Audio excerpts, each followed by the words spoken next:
السلام عليكم البنات، كيفكم؟ لاباس عليكم؟ بخير، نتمنى تكونوا بخير وعلى خير. اليوم البنات جيت نحضر معكم العصير ديال الخوخ. المهم عندي هنايا 3 كيلو ديال الخوخ، زولت له هذا العويد اللي كيكون هنايا. عندي هنايا 3 ديال لمبات ديال السكر اولا كاس العنبه.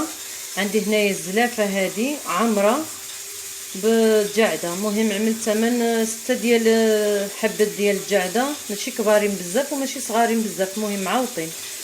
وعندي هنايا المهم 3 كيلو ديال الخوخ كيدي 4 لتر ونص ديال الماء، حيت كل كيلو ديال الخوخ كيدي لتر ونص د الماء، وكيدي واحد اللامبه ديال السكر. والجعده بغيتي تعمل 2 د الجعدات اولا وحده على حسب الذوق الجعده، الا ما بغيتيش تعملها ما تعملاش. هنا البنات نضيفو، انا عملت هنايا الخوخ ديالي هيدا صحيح بالعطام حتى كيطيب ويبرد، عاد كنزول له ديك العطام اللي مداخل باش كيجي ساهل. غنضيفو له السكر، كميه ديال السكر. كنا هنايا 3 كيلو ديال الخوخ فيها 3 لمبات ديال السكر.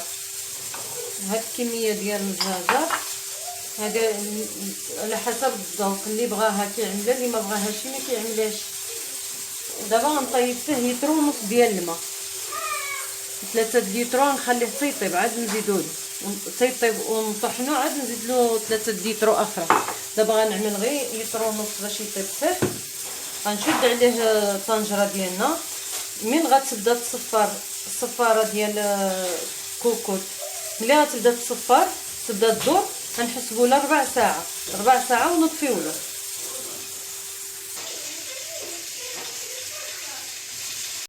انا رجعت لكم البنات بعد ما طاب العصير ديالنا وبرد. زولت له ديك العطام اللي داخل، زولته له كامل، ودابا نطحنوه ونزيدو له كميه د الماء اللي كنتبقى. انا رجعت لكم البنات، ها العصير ديالنا هو واجد. الكميه اللي خرج لي 6 لتر ونص، كيخرج كميه مزيانه. نتمنى تعجبكم الوصفه، ما تنسونيش يا اخوتي بلايك وبالاشتراك في القناه. السلام عليكم ورحمه الله وبركاته.